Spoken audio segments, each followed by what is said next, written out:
যুবক স্ক্রিন করে মারা গেলে, অথবা অসুস্থ হয়ে হসপিটালে মারা গেলে, অথবা যে কোনো অবস্থা মারা গেলে, এখন দাদা জীবিত, এখন বাবা জীবিত, যে তাদের ছেলে মৃত্যুবরণ করেছে, নাতি মৃত্যুবরণ করেছে, এই মৃত্যুকে আমরা অকাল মৃত্যু বলি।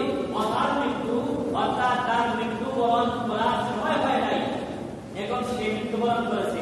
আমাদের ধারণা অনুযায়ী সে এখন বাল্যকাল, সে যুবক হবে, তারপরে সে বৃদ্ধ হবে, তারপরে সে নামাজ পড়বে, রোজা রাখবে, হজ করবে, যাকাত দেবে, অনেক আমল করবে, জিকির আজকার করবে, তওবা ইস্তেগফার করবে, আল্লাহ তাআলার দরবারের মধ্যে তওয়াফ করবে, হজ করবে, উমরা করবে, অনেক নেক আমল করে অসুস্থ হয়ে তারপরে সে মৃত্যুবরণ করবে।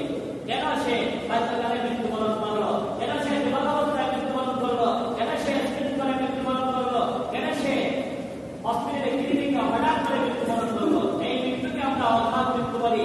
এই কথা বলা কোরআন বিরোধী কথা, এই কথা হলো কোরআন বিরোধী কথা, এই কথা হলো ইসলাম বিরোধী কথা, এই কথা হলো শরীয়ত বিরোধী কথা।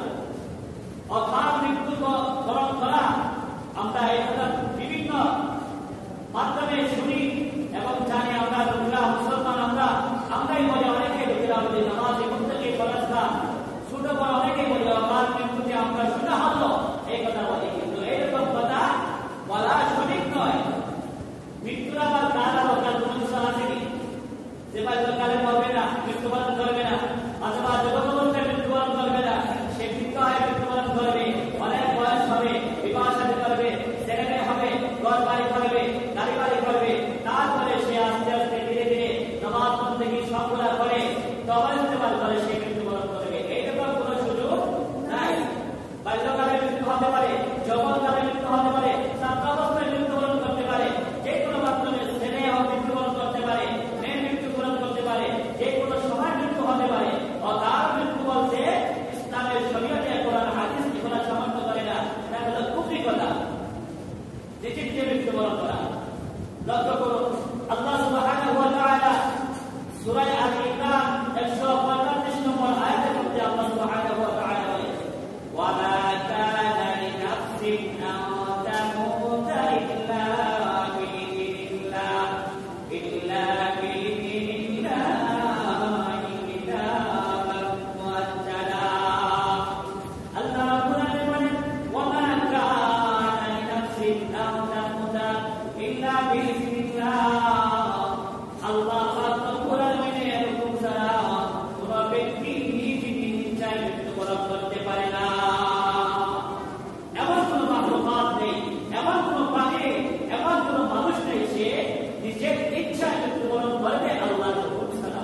আমার কানা লিনাফসিন, কোন মানুষের এরকম সাধ্য নেই, সামর্থ্য নেই, শক্তি নেই। আমার কানা লিনাফসিন আন তামুতা, সে ইচ্ছা করলে মৃত্যুবরণ করতে পারবে, ইচ্ছা করলে করা যাবে, মারা যাবে, এইরকম কোন মানুষ নাই ইল্লা বিইذনিল্লাহ, আল্লাহ তাআলার হুকুম ছাড়া। তাহলে আল্লাহ কোরআনের মধ্যে কি বলছেন? নিজে নিজে ইচ্ছা করলে কোন মানুষ মৃত্যুবরণ করতে পারে না। নিজে নিজে ইচ্ছা করে কোন মানুষ মৃত্যুবরণ করতে পারে না। আবার ইচ্ছা করলে কোন মানুষ যদি চায় বেঁচে থাকতে, তাহলে বেঁচে থাকতেও পারে না। ইচ্ছা করলে বেঁচে থাকতে পারে না, ইচ্ছা করলে সে নিজের ইচ্ছায় মৃত্যুবরণ করতে পারে না।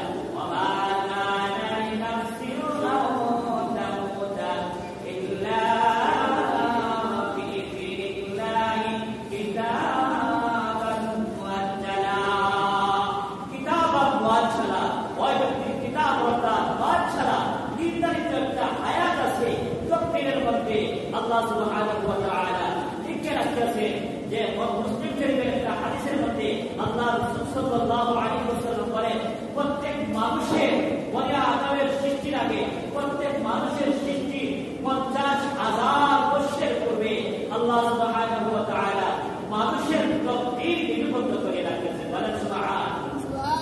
সে ব্যক্তি কোন দিন জন্মগ্রহণ করবে, সে ব্যক্তি কতটুকু রিজেক্ট পাবে, কতদিন জীবিত থাকবে, কোন দিন মৃত্যুবরণ করবে, কিভাবে মৃত্যুবরণ করবে, ওই ব্যক্তির সৃষ্টি করার আগে, জন্ম হওয়ার আগে 50,000 বছর আগে তার জন্ম, মৃত্যু, হায়াত, রিজেক্ট বল সৌভাগ্য হবে, নেককার হবে না বদকার হবে, ভালো হবে না খারাপ হবে, সব কিছু তার তকদীরের মধ্যে লিপিবদ্ধ করা আছে। সুবহানাল্লাহ। তকদীরের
দেখুন সূরা লোকমানের শেষ আয়াতের মধ্যে আল্লাহ সুবহানাহু ওয়া তাআলা পাঁচটা বিষয়ের কথা বলেন যে কোন মানুষ, কোন জিন্না, কোন ইনসান, কোন নবী, কোন পয়গম্বর কেউ জানে না পাঁচটা বিষয়। তার মধ্যে থেকে একটা হলো যে কোন মানুষ জানে না সে আগামীকালকে কোন জায়গায় যাবে, কি কাজ করবে, কি খাবে, আর সে তাও জানে না যে সে কোন দিন, কোন সময়, কোন জায়গায় কিভাবে মৃত্যুবরণ করবে।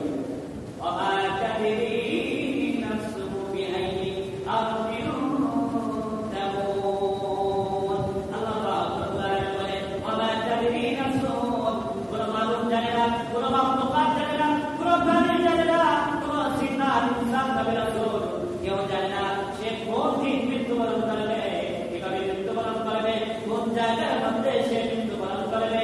একমাত্র যিনি সৃষ্টি করেছেন আল্লাহ সুবহানাহু ওয়া তাআলা জানে। এর জন্য আপনি আমি কেউ জানি না। এখন দিন পরে বসে আছি, নামাজের জন্য অপেক্ষা করতে আছি, নামাজ পড়তে পারবো এই কথা আপনি আমি জানি না। সেই জন্য আমরা সবসময় মৌতের প্রস্তুতি গ্রহণ করা, মৌতের সামারা তৈরি করা। আর মৌত এমন একটা জিনিস, কাফির মুসলমান জান্নাত যত বাইরে আছে সাপ বিচ্ছু করতে পৃথিবীকা সমুদ্রের মাছ সহ কোন প্রাণী মৃত্যুর হাত থেকে রক্ষা পাবে না, একটি মৃত্যুবরণ করতে পারবে।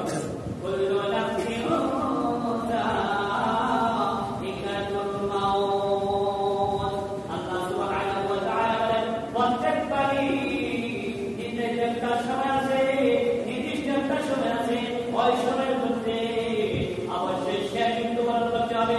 দুনিয়া আছে আখিরাতে চলে যেতে হবে। মৃত্যু থেকে কেউ বাঁচতে পারবে না। সূরা জুমার ৮ নম্বর আয়াতের মধ্যে আল্লাহ সুবহানাহু ওয়া তাআলা বলেন, হে আমার হাবিব, আপনি সমস্ত মানুষদেরকে বলে দিন, তারা যেই দেশে থাকুক না কেন, যে এলাকায় থাকুক না কেন, যে ঘরে থাকুক না কেন, যে অবস্থায় থাকুক না কেন, সুখে থাকুক, দুঃখে থাকুক, পুরুষ থাকুক, মহিলা থাকুক, যে কোনো জায়গায় থাকুক, যে কোনো ব্যক্তি মৌতের হাত থেকে, আজরাইলের হাত থেকে রক্ষা পাবে না। বল ইন্নাল মাউতাল্লাযী তাফিরুনা মিনহু ফাইন্নাহু মুলাকীকুম সুম্মা তুরাদ্দুনা ইলা আলিমিল গায়বি ওয়াশ-শাহাদাতি ফায়ুনাব্বিউকুম বিমা কুনতুম তা'মালুন। আল্লাহ কোরআনে বলেন, হে আমার হাবিব, আপনি দুনিয়ার সমস্ত মানুষদেরকে বলে দিন, কুল ইন্নাল মাউতাল্লাযী তাফিরুনা মিনহু, কোন মানুষ মওত থেকে রক্ষা পাবে না, বাঁচতে পারবে না। বাংলাদেশে থেকে যদি আপনি সৌদি আরবে যান, মনে করতে পারেন সেই দেশে গেলে মক্কার কাবাগরের ভিতরে ঢুকলে হয়তো মওত পাবে না, মৃত্যুবরণ করবে না। আল্লাহর নবী সাল্লাল্লাহু আলাইহি ওয়াসাল্লামের মসজিদে নববীর ভিতরে যদি ঢুকতে পারেন তাহলে মৃত্যুবরণ করবে না। আসমানের উপরে যদি চলে যেতে পারেন তাহলে মৃত্যু হবে না। সমুদ্রের নিচে যদি যাইতে পারেন তাহলে মৃত্যু হবে না।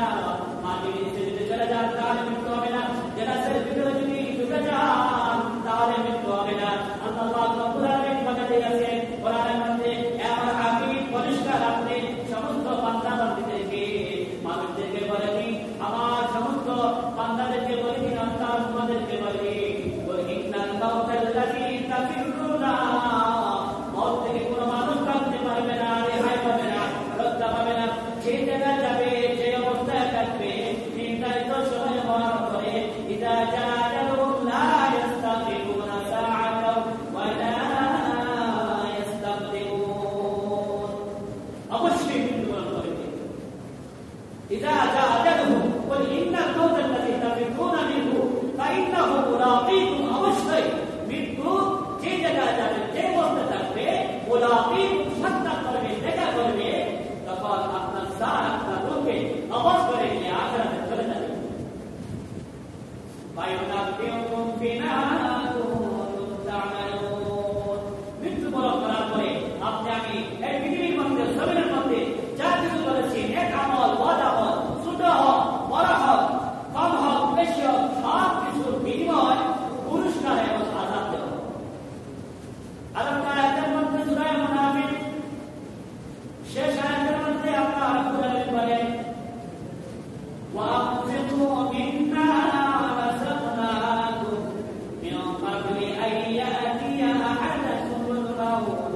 فيقول رب لولا أخرتني إلى أجل قريب فأصدق وأكن من الصالحين ولن يؤخر الله نفسا إذا جاء أجلها الله قرآن القرآن أهل المنشرة وأنفقوا আমি আল্লাহ তোমাদেরকে দুনিয়ার মধ্যে পাঠাইছি কম বেশি আমি আল্লাহ তোমাদেরকে মাল দিছি আমার দেওয়া দান পাওয়ার পরে আমার দেওয়া জীবনটা পাওয়ার পরে আমার দেওয়া মাল কম হোক বেশ ওই মাল তোমার হাতের মধ্যে আছে দুনিয়াতে থাকা অবস্থায় জীবিত থাকা